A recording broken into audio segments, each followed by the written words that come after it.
ઓલપાડના ભાંડુત ગામે મકાનના વેરા બિલમાં નામ ચડાવવા માટે ₹4,000ની લાંચ લેતા તલાટી એસીપીના હાથે રંગે હાથ ઝડપાઈ ગયો। સુરત જિલ્લાના ઓલપાડ તાલુકામાં ભાણુત ગામે ફરજ બજાવતો તલાટી કમ મંત્રી ₹4,000ની લાંચ લેતા એસીપીના હાથે રંગે હાથ ઝડપાઈ ગયો છે। લાંચ લેતા ઝડપાયેલા તલાટી કમ મંત્રીની ધરપકડના સમાચાર સમગ્ર પંથકમાં વાયુવેગે પ્રસરી જતા ભારે હોબાળો મચી જવા પામ્યો હતો।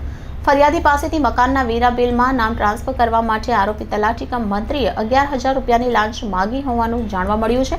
હાલ એસીબી પોલીસ દ્વારા તલાટી કમ મંત્રીની ધરપકડ કરી વધુ તપાસ હાથ ધરવામાં આવી છે। સૂત્રો પાસેથી જાણવા મળતી માહિતી અનુસાર થોડા સમય પૂર્વે ઓલપાડ તાલુકાના ભાડુંત ગામે ફરિયાદી દ્વારા વેચાણથી જમીન ખરીદવામાં આવી હતી।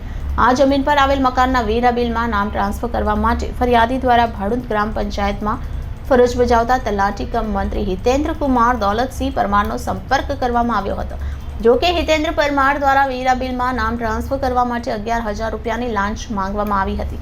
પ્રારંભમાં ફરિયાદી દ્વારા લાંચની રકમ અંગે રકઝક કરવામાં આવતા અંતે ₹4,000માં વેરા બિલમાં નામ ટ્રાન્સફર કરવા માટે તલાટી કમ મંત્રી હિતેન્દ્ર પરમાર તૈયાર થયો હતો। બીજી તરફ ફરિયાદી લાંચની રકમ આપવા માંગતો ન હોવાને કારણે તેઓએ એન્ટી કરપ્શન બ્યુરોની ઓફિસનો સંપર્ક સાધ્યો હતો। એસીબીની ટીમે લાંચિયા તલાટી કમ મંત્રી હિતેન્દ્ર પરમારને રંગે હાથ ઝડપી પાડવા માટે ઝટકું રચ્યું હતું અને જેના ભાગરૂપે આજે સવારે ભાણુત ગ્રામ પંચાયતની ઓફિસમાં જ તલાટી કમ મંત્રી ફરિયાદી પાસેથી ₹4,000ની લાંચ લેતા રંગે હાથ ઝડપાઈ ગયો હતો। હાલમાં એસીબીના પીઆઈ આર કે સોલંકી દ્વારા આરોપીની ધરપકડ કરવામાં આવી છે।